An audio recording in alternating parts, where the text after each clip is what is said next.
অমানবিক পরিশ্রম করে আমাদের এই কাজটি করতে হয়েছে। আপনারা জানেন, একটি অভিযোগের প্রেক্ষিতে মেশিন রিড করার যে প্রক্রিয়াটা ছিল সেটা নির্বাচন কমিশন স্থগিত করেছে, আমি অবগত হয়েছি।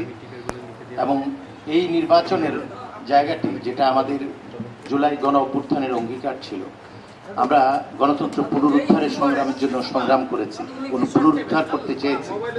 সেটা বিশ্ববিদ্যালয়গুলোর মাধ্যমে শুরু হয়েছে, সেটা আমরা একটি অংশীজন ডাকসু হয়েছে, জাকসু হচ্ছে।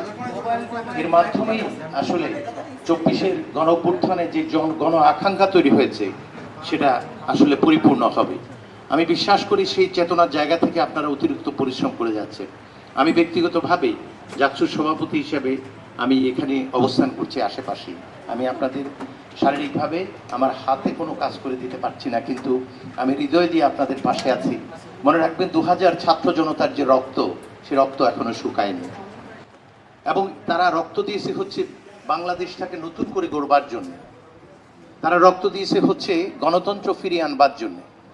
আমরা বিশ্ববিদ্যালয় থেকে শুরু করে জাতীয় পর্যায় পর্যন্ত গণতন্ত্র ফিরিয়ে আনতে চাই, এবং আপনাদের সক্রিয় সহযোগিতা যেভাবে আগে পেয়েছি, এই সহযোগিতা অব্যাহত থাকবে সেটা আশা করি।